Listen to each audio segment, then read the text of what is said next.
Leave now, my mother-in-law shouted. Of course, I'll leave, I'll just take everything with me, I answered, trying to stay calm. Just get out, my father-in-law added coldly. My in-laws had always taken my husband's side. I'd been with them before, not blaming him for their behavior. The movers finished loading, and the truck drove away. After I saw them off, I got into my car. What's going on? My husband asked, looking confused. I told your parents everything, I replied.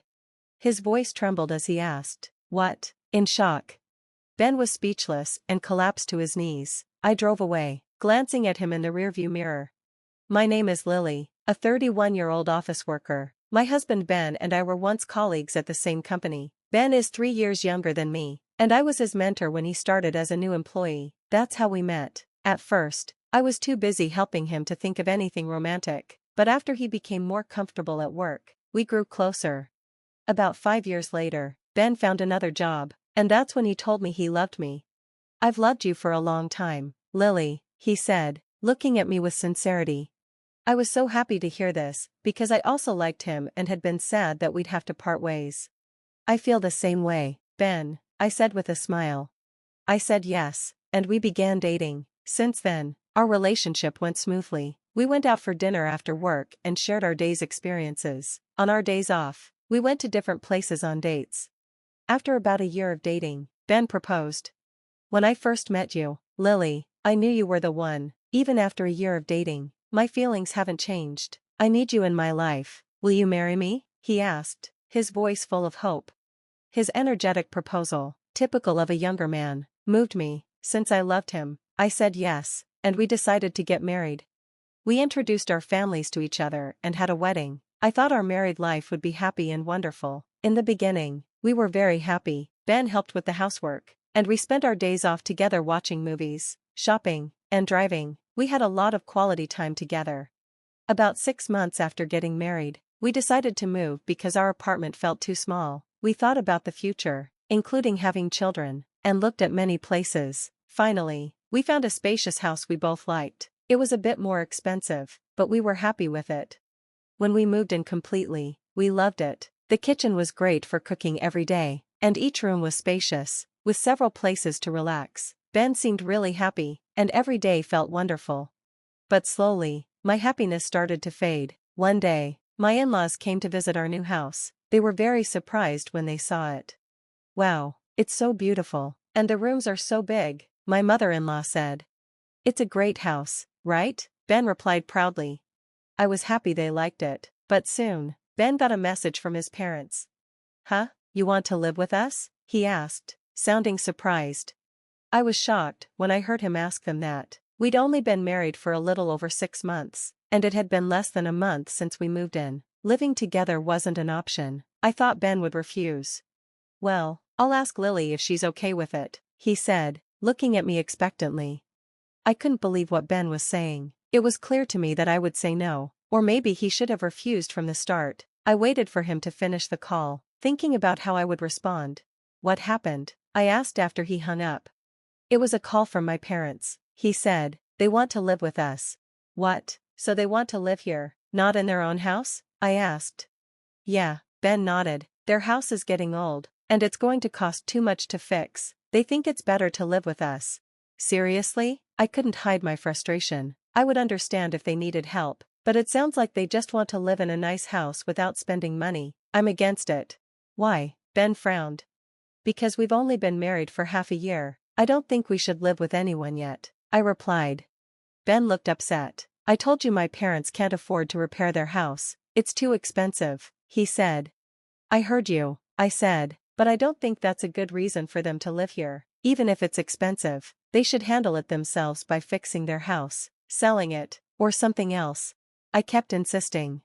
Ben got angry. I didn't know you were so cold. Lily, isn't it normal for a wife to help her husband's parents when they're in trouble? He asked, confused.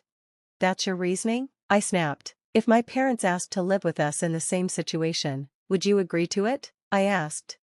I think it's okay, he said defensively. What? I was shocked. Because your parents need help, right? Unlike you, I wouldn't refuse, he finished. I wasn't sure if he meant it or if he was just trying to make me feel bad. Either way, The conversation ended without a solution. I made my feelings clear and decided I would say no if he brought it up again. But a few days later, on the weekend, my in-laws showed up unexpectedly. They were carrying large luggage.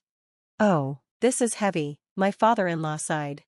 "I guess we're getting older," my mother-in-law added. "You must be tired," Ben said. "Mom, Dad, here's your room, and here's Dad's." I didn't understand what was going on and froze for a moment. Then I quickly pulled Ben aside. "What's happening?" I asked him. "We're going to live with my parents," he said casually. I said no, didn't I? I replied, shocked by what I was hearing. "I can't leave my parents in trouble. As the head of the household, I make the decisions about this house. We're living with my parents. This is a decision you need to accept," Ben said firmly. Ben forced me to live with my in-laws. I never imagined he'd do something like this. My in-laws started moving in like it was no big deal. They even began moving my things around to make room for their stuff. "Hey, don't just throw my things around," I protested. "It's your fault for not keeping it tidy. We're living here now, so you need to keep it clean," my mother-in-law scolded me. I had just found out about this living situation, and now it felt impossible. I grabbed my things, furious. From that point on, my in-laws started giving me orders like I was their servant. "I'm tired of unpacking. Can you go get some drinks?" my father-in-law asked. "I'll have some too," my mother-in-law added. "This is something a wife should do without being asked," she said. They acted like I was their housekeeper. I hadn't felt much bad about them before, but now their attitude made me hate them. I quickly realized why they were upset with me. Ben must have told them that I didn't want to live together, so now they were angry with me, but I had just reacted normally. It wasn't normal to make someone live together without asking, and I was the one who was angry.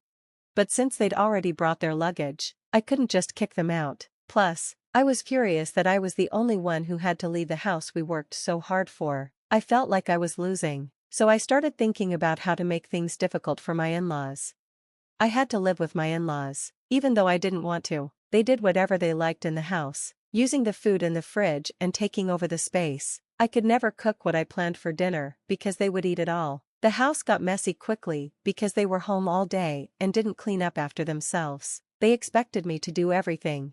"Housework is for wives. Why do we have to clean?" my mother-in-law would say, making it clear that I was supposed to be the housekeeper, but I wasn't going to do everything for them. So I only cleaned the basics and ignored their complaints. "You're useless. I feel sorry for Ben," they would say. Even Ben joined in, saying, "Mom is right. You're not a good wife." I started to regret marrying him, but the real problem was something else. Ben started coming home late, saying it was work, but he didn't look tired, and there was a strange scent on him. I figured out he was having an affair with a younger woman who worked at a hostess club. I felt disgusted but also saw an opportunity to get a divorce.